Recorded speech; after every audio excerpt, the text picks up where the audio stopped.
Supreme TV ప్రేక్షకులకు నమస్కారం.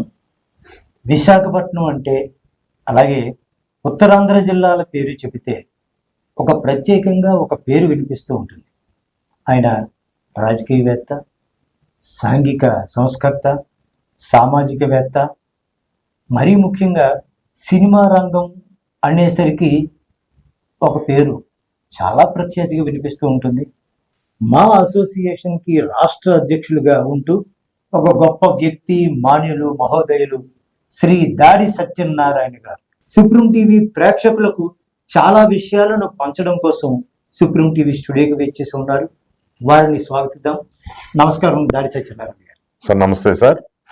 మీ పేరు చెబితే తెలియని వాళ్ళు అంటూ ఎవరు ఉండరు. చాలా రంగాల్లో మీకు అంత ఉత్కృష్టమైనటువంటి స్థాయి ఉంది.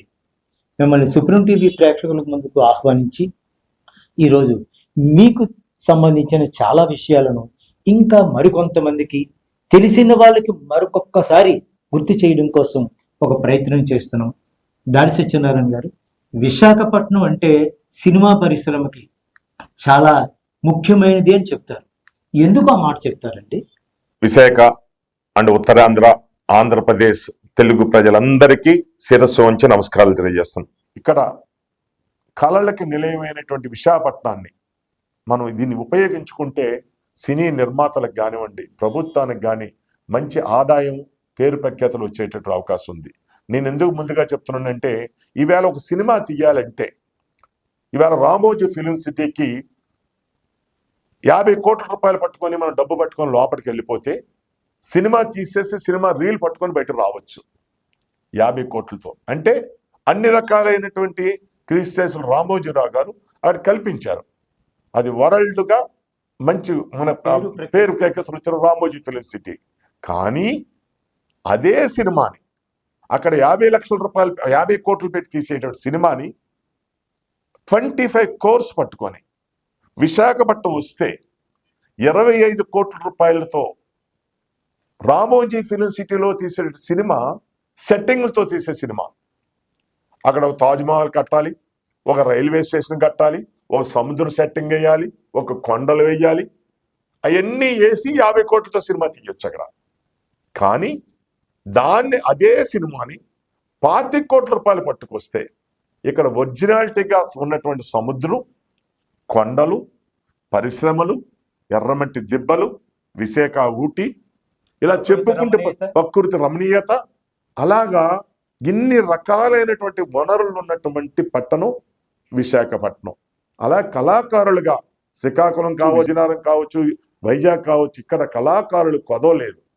అలాగే ఆ సినిమా 50 కోట్లు తీసే బారు ఇక్కడికి వస్తే అన్ని వసతులు విశాఖ నగరపాలక సంస్థ మీకు కల్పించడానికి సౌకర్యం కల్పించి మీ షూటింగ్స్ కూడా అవకాశం ఇచ్చే విధంగా ఉన్నటువంటి పట్టణం. కాబట్టి ఈ సినిమా ఇక్కడ తీసినట్టయితే ఒరిజినాలిటీ సినిమా మనం భారతదేశాన్ని కాదు విదేశాల్లో కూడా చూపించవచ్చు, అంత ఒరిజినాలిటీ ఉంటుంది. కావున నేను కోరేది ప్రభుత్వాన్ని, రాష్ట్ర ముఖ్యమంత్రి గారిని, రాష్ట్ర ఉప ముఖ్యమంత్రి గారిని కోరేది, విశాఖపట్నాన్ని ఒక సినీ పరిశ్రమ హబ్బుగా ఇక్కడ ఏర్పాటు చేయాలి. ఎందుకంటే ఒకనొకప్పుడు మరి రామానాయుడు స్టూడియో కావచ్చు, చెప్పుకుంటూ పోతే ఎన్నో స్టూడియోలు హైదరాబాద్లో నిర్మించారు. కానీ కొండలు కొట్టి రాళ్లు బద్దలు కొట్టి పెట్టారు. కానీ ఇక్కడ ప్రకృతి సిద్ధమైనటువంటి ప్రదేశం ఉంది. కావున నేను కోరేది, మరి ఆంధ్రప్రదేశ్ని రాష్ట్ర ముఖ్యమంత్రి చంద్రబాబు నాయుడు గారు, పవన్ కళ్యాణ్ గారు ఒక మంచి ఉన్నతమైన స్థాయికి తీసుకెళ్లాలని ఏ విధంగా అనుకొని అమరావతిని డెవలప్ చేస్తున్నారో, అలాగే విధంగా ఆర్థిక రాజధాని విశాఖపట్నాన్ని అభివృద్ధి చేయడానికి నిర్ణయం చేసుకున్నారు. అలాగే సాఫ్ట్వేర్ కంపెనీలు కూడా రాబోతున్నాయి. కాబట్టి ఒక మంచి విశాలమైనటువంటి స్థలాలు ఉన్నాయి. కావున రాష్ట్ర ముఖ్యమంత్రి గారు, రాష్ట్ర ఉప ముఖ్యమంత్రి గారు లోకేష్ గారు ఒక మంచి నిర్ణయాన్ని తీసుకొని సినీ పరిశ్రమని విశాఖపట్నంలో ఏర్పాటు చేయాలని చెప్పి విశాఖ పౌరుడిగా, ఒక ఏపీ మా అధ్యక్షుడిగా, ఒక మాజీ మేయర్గా నేను కోరుతున్నాను. కావున ఈ నిర్ణయాన్ని తప్పకుండా చంద్రబాబు నాయుడు గారు అంగీకరించి విశాఖ ఉత్తరాంధ్ర జిల్లాల అభివృద్ధికి, అలాగే ఆంధ్రప్రదేశ్ పేరు ప్రఖ్యాతులు ప్రపంచానికి తెలియాలంటే ఇక్కడ బ్రహ్మాండమైనటువంటి సినీ పరిశ్రమని ఏర్పాటు చేయాలని చెప్పి ఈ సందర్భంగా కోరుతున్నాను. ఇది ఈ ఛానల్ ద్వారా మరి చంద్రబాబు నాయుడు గారి దృష్టికి ఇది వార్త వెళ్తుందని, దీని మీద చంద్రబాబు నాయుడు గారు మంచి నిర్ణయాన్ని తీసుకొని చిరస్థాయిగా చంద్రబాబు నాయుడు గారు, పవన్ కళ్యాణ్ గారు పేరు ప్రఖ్యాతులు ఈ ఉత్తరాంధ్ర జిల్లాలని కాదు రాష్ట్రంలోనూ దేశంలోనూ చిరస్థాయిగా ఉండాలంటే విశాఖపట్నంలో సినీ పరిశ్రమని ఏర్పాటు చేయాలని చెప్పి ఈ సందర్భంగా రెండు చేతులు జోడించి నేను కోరుతూ ఉన్నా. అలాగే ఇప్పుడు విశాఖపట్నం ఉత్తరాంధ్ర జిల్లాలకు సంబంధించి సినిమా పరిశ్రమకి ఇది ఒక అడ్డగా చేయాలనేది మీ అభిలాష. చాలా మంది అదే కోరుకుంటున్నారు. విశాఖపట్నంలో ఇప్పటికే చాలా సినిమాలు విశాఖపట్నం, విజయనగరం, శ్రీకాకుళం జిల్లాల పరిధిలో, ఈ ఉత్తరాంధ్ర జిల్లాల పరిధిలో చాలా సినిమాలు నిర్మితమయ్యాయి అని అప్పుడప్పుడు కొంతమంది అనుకుంటూ ఉంటారు. మీ ద్వారా విశాఖపట్నము, విజయనగరం, శ్రీకాకుళం జిల్లాలో నిర్మితమైన కొన్ని సినిమాలు, అందులో ఎన్టీఆర్ గారు ఆరాధన సినిమా దగ్గర నుంచి చాలా సినిమాలు చెప్తారు.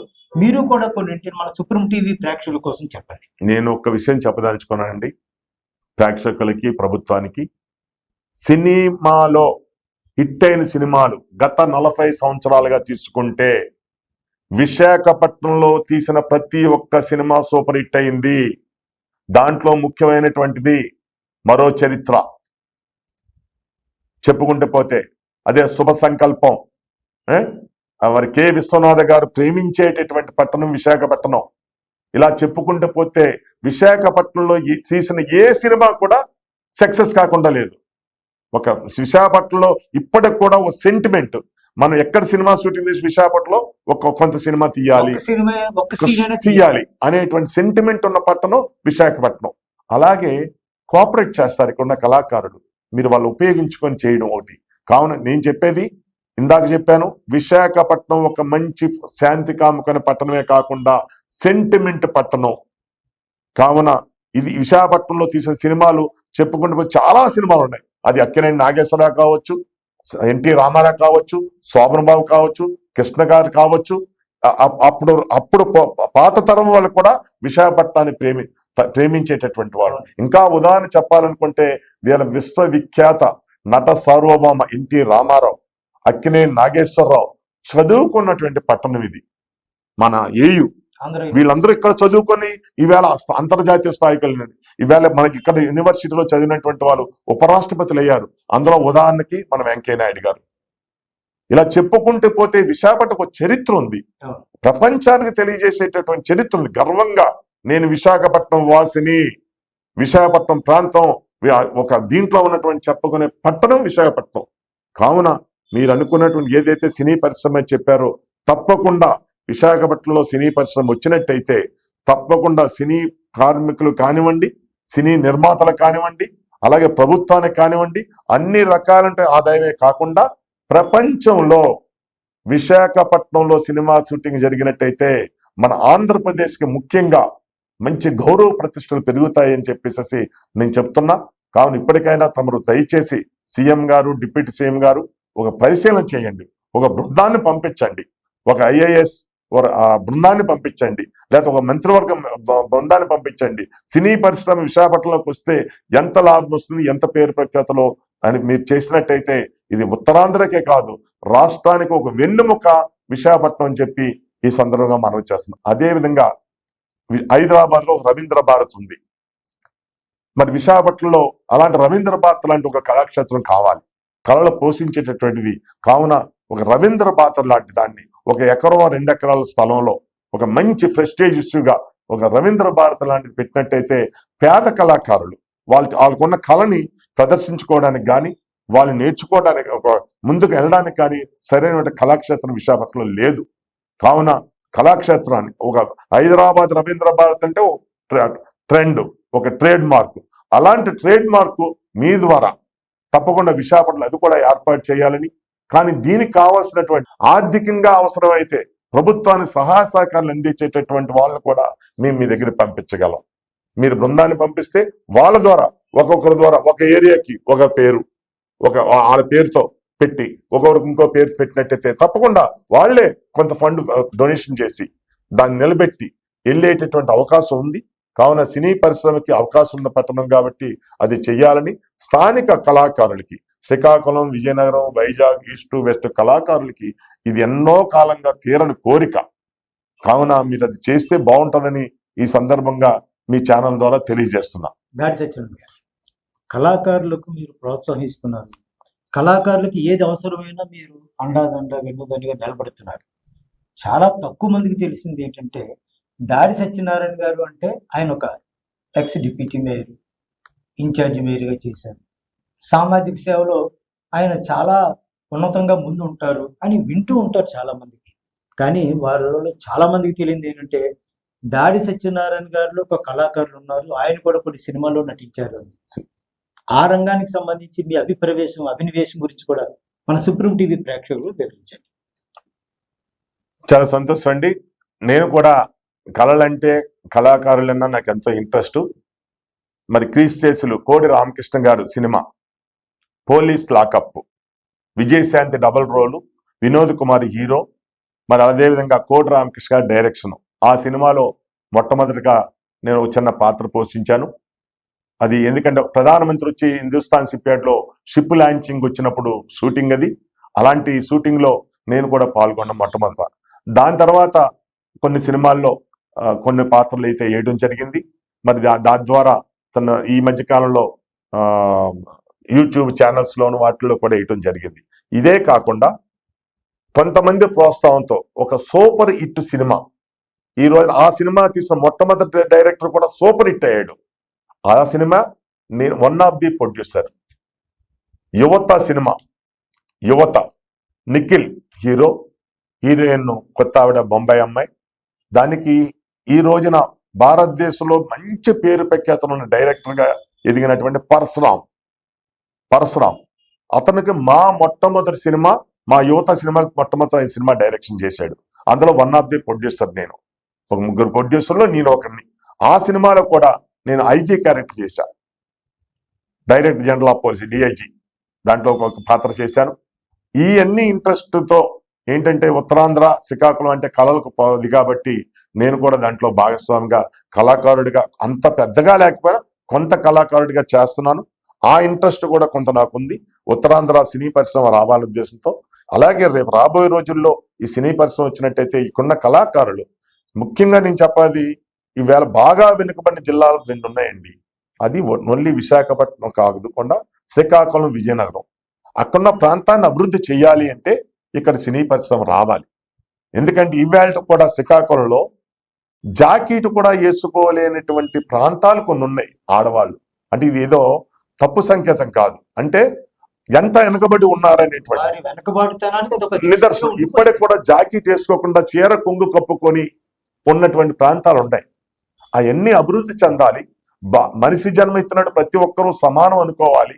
ప్రతి ఒక్కరూ దేవుడిచ్చినట్టు ఆయుష్ సుఖ సంతోషంగా హాయిగా గడపాలి, అందరూ బాగుండాలనుకుంటప్పుడు ఆ వెనుకబాటుతనాన్ని మనం బయటకు తీయాలంటే శ్రీకాకుళం, విజయనగరం జిల్లాల్లో ఉన్నటువంటి వాళ్ళు కావచ్చు, ఇటు అరకు జిల్లా ట్రైబల్ ఏరియా, చింతపల్లి, సీలేరు, డొంకరాయ్, మోతిగూడెం, ఇలాంటి ఊర్లు కూడా చాలా వెనుకబాటు ఉన్నాయి. అవన్నీ చెందాలి, అభివృద్ధి చెందాలంటే ఇక్కడ సినీ పరిశ్రమ ఎంతో మంది కళాకారులు ఉన్నారు, వాళ్ళందరూ ముందుకు వస్తారు. ఆ వెనుకబడిన శ్రీకాకుళం, విజయనగరం జిల్లాలు ఇంకా అభివృద్ధి చెందుతాయి.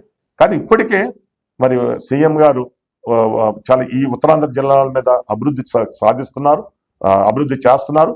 అలాగే సినీ పరిశ్రమను పెడితే వెనుకబాటు ఉన్నటువంటి వాళ్ళందరూ కూడా దీన్ని ఇంకా ముందుకెళ్ళడానికైతే అవకాశం ఉంటుంది.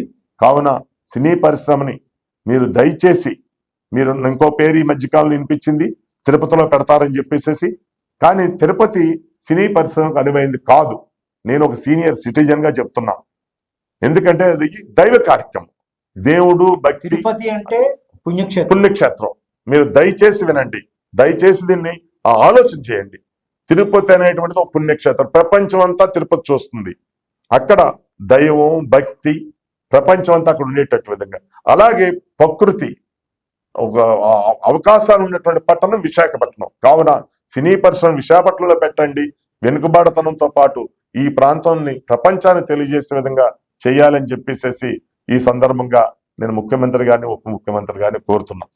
స్వర్గీయ మాజీ ముఖ్యమంత్రి వర్యులు నందమూరి తారక రామారావు గారి బ్రహ్మర్షి విశ్వామిత్ర సినిమా కూడా విశాఖపట్నానికి ఆనుకొని ఉన్న పాడేరు పచ్చదనం, పసుపుదనం మధ్యన ఆయన చాలా సీన్లు అక్కడ షూట్ చేశారు. మీనాక్షి శాస్త్రి గారిని వాళ్ళందరినీ విశాఖపట్నం తీసుకొచ్చి అంత ప్రఖ్యాతి ఉన్న ఈ ఉత్తరాంధ్ర జిల్లా ప్రాంతాలను సినీ పరిశ్రమకి హబ్బగా చేస్తే చాలా మందికి ఉపాధి దొరుకుతుంది. సినీ పరిశ్రమకి తక్కువ ఖర్చుతో, జనరల్గా ఇప్పుడు ఏ సినిమా చూసినా 100 కోట్ల రూపాయలు ఖర్చుతో తీస్తున్నాము.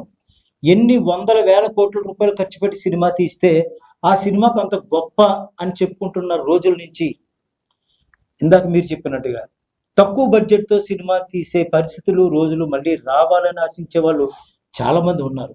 మీ అభిప్రాయంలో దాడి సత్యనారాయణ గారు 100,000 లక్షల కోట్ల రూపాయలతో తీసిన సినిమా గొప్పదంటారా?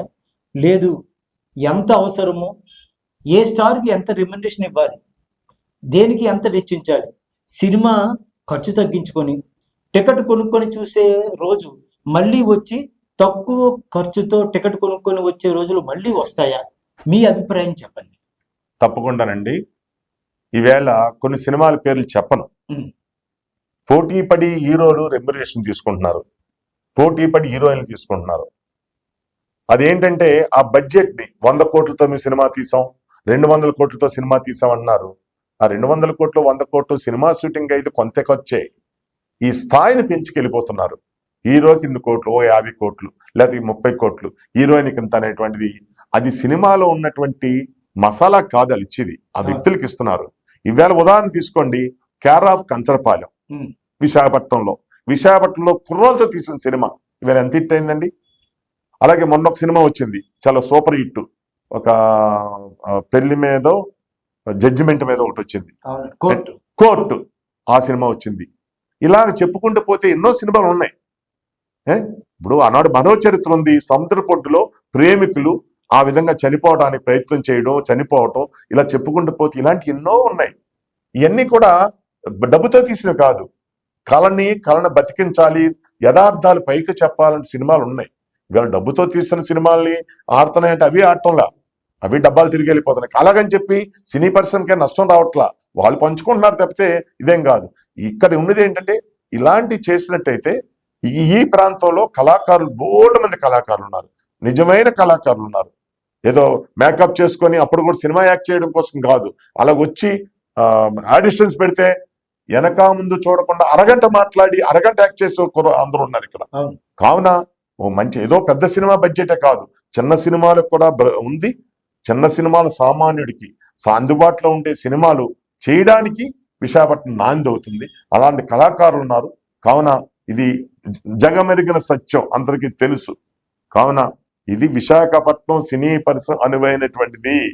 కావున ముఖ్యమంత్రి గారు, ఉప ముఖ్యమంత్రి గారు దీని మీద ఒక ఉన్నత స్థాయి కమిటీని వేయండి, ఇక్కడ ప్రజాభిప్రాయం తెలుసుకోండి, ఈ ప్రాంతాలు పరిశీలించండి, ఈ ఉత్తరాంధ్ర వెలుగుని, ఉత్తరాంధ్ర సాంప్రదాయాల్ని ఇక్కడున్న. కావున నేను కోరేది పొలిటికల్ గా కాదు, అన్ని పార్టీల వాళ్ళు కోరేది విశాఖపట్నం మనది, విశాఖపట్నం మంచి సిటీ, మనందరూ రిప్రజెంట్, అన్ని పార్టీల వారు రిప్రజెంటేషన్ సీఎం గారికి ఇచ్చి ఉత్తరాంధ్రని, విశాఖపట్నాన్ని సినీ హబ్బుగా తయారు చేయడానికి ప్రతి ఒక్కరూ కృషి చేయాలని మీ అందరికీ, మీ అన్నదమ్ముడుగా, మీ కుటుంబ సభ్యుడుగా, ఈ ప్రాంతవాసుడిగా చేతులతో జోడిస్తున్న విశాఖపట్నాన్ని సినీ హబ్బుగా తయారు చేయండి, అందరూ సహకరించాలని చెప్పి మిమ్మల్ని అందరూ కోరుతున్నాం. దాడి సత్యనారాయణ గారు, మీరు ఏపీ మా అసోసియేషన్ అధ్యక్షులుగా ఉన్నారు. అసోసియేషన్ అనేసరికి అందులో సభ్యులు ఉండడం అనేది సర్వసాధారణం. ఏపీ మా అసోసియేషన్ తరపు నుంచి సినిమా రంగానికి దగ్గరగా ఉండాలి, మేము సినిమా రంగంలో మేము కూడా ఉండాలి అని తపన పడే వాళ్ళు చాలామంది ఉన్నారు. వాళ్ళకి రెమ్యునరేషన్లు కూడా పెద్దగా ఏమి ఉండవు, కానీ వాళ్ళు సినిమాని నమ్ముకొని అదే రంగంలో కొనసాగుతున్నారు. ప్రభుత్వ పరంగా ఈ ఏపీ మా అసోసియేషన్ తరపు నుంచి ఈ రంగంలో ఉన్న వాళ్ళకి ఏదైనా కొంత ప్రోత్సాహం ఉంటే, ఏదైనా ఒక ఇల్లు కట్టుకోవడానికి స్థలం కానీ, ఇల్లు కానీ, లేదా ప్రభుత్వం సంకల్పిస్తున్న చాలా ఇళ్ల పథకాలు ఉన్నాయి, అందులో వీళ్ళకు కూడా ఏదైనా అవకాశం ఉంటే బాగుండు అని చాలా మంది సినీ రంగానికి సంబంధించిన వాళ్ళు అనుకుంటున్నారు. సార్, ఏపీ మా అసోసియేషన్ రాష్ట్ర అధ్యక్షులుగా మీరు వారి కోసం చేసిన ప్రయత్నాలు కూడా ఉన్నాయి, వాటిని మన సుప్రీం ప్రేక్షకులకు కాస్త వివరించండి. తప్పకుండానండి. మేము ఇక్కడ కోరేది, ఇక్కడ ఉన్న కళాకారులందరికీ కూడా ముందుగా ఐడెంటిటీ కార్డులు ఇవ్వడానికి మేము చేశాము. ఐడి కార్డులు కొంతమందికి ఇచ్చాం, కొంతమంది తయారవుతున్నాయి. దీనితో పాటుగా హెల్త్, కళాకారులందరికీ హెల్త్ ఇన్సూరెన్స్ కూడా చేయడానికి కేంద్ర ప్రభుత్వం ఇచ్చినటువంటి పథకాన్ని, రాష్ట్ర ప్రభుత్వం ఇచ్చిన పథకంతో కొంతమందికి హెల్త్ ఇన్సూరెన్స్ కూడా చేయడం జరిగింది. అలాగే ఇల్లు లేని కళాకారులందరికీ కూడా ఇంటి కోసం అన్ని కూడా లిస్టులు తయారు చేసి ఒక కాపీ సీఎం గారి దృష్టి కూడా ఇవ్వడం జరిగింది. అయితే ఏది అడగాలనుకున్నా కళాకారులు తన నైపుణ్యం చూపించుకునే అవకాశం రావట్లా. నేను చెప్పింది ఏంటంటే, అది పెట్టినట్టయితే ఈ కళాకారులందరూ ఇగో మేము పలానా చేశాము అనే దాన్ని వాళ్ళు కళను నిరూపించుకునే అవకాశం ఉంది. కాకపోతే చాలా మంది కళాకారులు ఈ షూటింగ్లకు వెళ్తున్నారు, కానీ ఆ డబ్బులు కూడా సరిగ్గా రావట్లా. మేనేజర్లు, కొంతమంది వ్యక్తులు వాళ్ళు మనిషికి ఒక 600 రూపాయలు 800 రూపాయలు ఇస్తే అవి మళ్ళీ వాళ్ళ కమిషన్లు కట్ చేసుకొని రోజుకి 400 500 ఇచ్చేటట్టు పరిస్థితి. అది కొంతమందికి అది కూడా రావట్లా. దానివల్ల ఎన్నో ఇబ్బందులు ఇవన్నీ బయటకు చెప్పుకోవడానికి అంటే అది కొంచెం మంచిది కాదనే ఉద్దేశంతో నేను చెప్పలేకపోతున్నాను. ఇవన్నీ జరగాలంటే ప్రతిష్టమైనటువంటి సినీ హబ్ ఇక్కడ వచ్చినట్టయితే, సినీ పరిశ్రమ వస్తే కంపల్సరిగా కళాకారులు న్యాయం జరుగుద్ది. ఇవాళ కళలకు నమ్ముకొని ఆడవాళ్ళు మీరు చెప్తే నమ్మరు, ఉదయం వెళ్ళిపోయి రాత్రి 10-11 వరకు షూటింగ్లో ఉంటున్నారు. వాళ్ళకి సరైనటువంటి సౌకర్యాలు లేవు. మొన్న ఈ మధ్యలో అరకులో షూటింగ్ అయింది. ఒక లేడీకి అయితే 3-4 తేనె పట్టు కదిలిపోయి తేనెటీగలు కుట్టేసాయి, ఒళ్ళంతా పొంగిపోయి మచ్చలైపోయి. దాని సినిమా షూటింగ్ అయితే దాన్ని ఎవరు పట్టించుకోలే.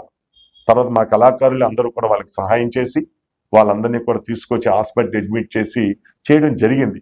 ఇవన్నీ ఏదైనా అడుగుదామంటే సరే ప్రతిష్టమైనటువంటి ఇక్కడ ఆర్గనైజేషన్, గవర్నమెంట్ తరఫు నుంచి ఆర్గనైజేషన్ లేదు. కావున నేను కోరేది ఏంటంటే, ఇక్కడున్న కళాకారులకి న్యాయం చేయడం కోసం మేము సాయశక్తిలా కృషి చేస్తున్నాం. కళాకారులకి పెన్షన్లు ఇప్పుడున్న పెన్షనే కాకుండా కొద్ది ఎక్కువ పెన్షన్ కళాకారులకు ఇచ్చే విధంగా ప్రయత్నాలు చేస్తున్నాం. ఇల్లు లేనటువంటి వారికి ఇల్లు ఇవ్వాలని, కళాకారులకి కార్డు, ప్రభుత్వ గుర్తింపు కార్డు ఇవ్వాలని కూడా ప్రయత్నాలు జరుగుతున్నాయి. ఏదేమైనా ప్రభుత్వం ఈరోజు పనితీరు బాగుంది. ఒక ఉప ముఖ్యమంత్రి సినీ కళాకారుడు, ఒక హీరో, ఆయనే ఉప ముఖ్యమంత్రి, అలాగే మెగాస్టార్ చిరంజీవి తమ్ముడు, ఇవన్నీ ఉన్నాయి కాబట్టి తప్పకుండా నేనైతే ఆశిస్తున్నా ఈ ప్రభుత్వం రేపు మళ్ళీ ప్రభుత్వం ఎన్నికలు జరిగే లోపలనే విశాఖపట్నం సినీ పరిశ్రమ హబ్బుకి ఓ నిర్ణయం తీసుకొని నాంది పలికి నారా చంద్రబాబు నాయుడు గారు, పవన్ కళ్యాణ్ గారు ఆశీస్సులతో నరేంద్ర మోడీ గారి చేతుల మీదుగా సినీ పరిశ్రమకి శంకుస్థాపన జరుగుతుందని నేనైతే నమ్ముతున్నా. ఒక సీనియర్ సిటిజన్ గా, విశాఖపట్నం వాసిగా అది జరుగుతుందని, జరగాలని కోరుకుంటున్నానండి. సుప్రీం టీవీ ప్రేక్షకులు ఇంతవరకు మన ప్రముఖ వైతాళికులు శ్రీ దాడి సత్యనారాయణ వారు చాలా విషయాలను సినిమా రంగానికి సంబంధించి, దాడి సత్యనారాయణ గారు అంటే ఆయనకు ఇంకొక పేరు కూడా ఉంది, కొండ బద్దలు కొట్టినట్లుగా ఏ విషయాన్నైనా పక్కాగా ఖచ్చితంగా మాట్లాడతారండి. ఆయన చెప్పిన చాలా విషయాలు మీరు వింటే ఈపాటికి మీకు అందరికీ అర్థమై ఉంటుంది. వారు కోరినట్లుగా విశాఖపట్నం సినిమా హబ్గా ప్రభుత్వం నిర్ణయించి ప్రకటించి, ప్రధాని గారి ఆదేశంతో ముఖ్యమంత్రి నారా చంద్రబాబు నాయుడు గారు, పవన్ కళ్యాణ్ గారు, నారా లోకేష్ గారు ఇత్యాది టూరిజం అన్ని కలిపి అన్ని విభాగాలు కలిసి విశాఖపట్నాన్ని సినీ హబ్గా త్వరలోనే ప్రకటిస్తారని ఆశిద్దాం సార్. సుప్రీం టీవీ ప్రేక్షకులకు ఇంత మంచి అభిప్రాయాలను మీరు వెల్లడించేందుకు ధన్యవాదాలు sir. Thank you very much sir. ప్రేక్షకులకి, సుప్రీం టీవీ ప్రేక్షకులకు, అలాగే విశాఖ ప్రజలందరికీ, అదేవిధంగా సుప్రీం టీవీ మేనేజ్మెంట్ అండ్ సిబ్బందికి మరొక్కసారి ధన్యవాదాలు, నమస్కారాలు. తప్పకుండా మీ ఛానల్లో ఏ ఒక్క సమస్య మీద ఉన్నా, అది సినీ కళాకారులు కావచ్చు, రాజకీయంగా కావచ్చు, ఇంకే ఒకటి ఉన్నా నాకు భగవంతుడి ఇచ్చినటువంటి ఆలోచనతో తప్పకుండా మీ అందరితో మళ్ళీ షేర్ చేసుకుంటానని మనవి చేస్తూ, నాకు ఈ అవకాశం ఇచ్చినందుకు మరొక్కసారి మీ అందరికీ కూడా నాకు నమస్కారాలు, ధన్యవాదాలు తెలియజేస్తూ విరమిస్తున్నా. జై హింద్, నమస్తే.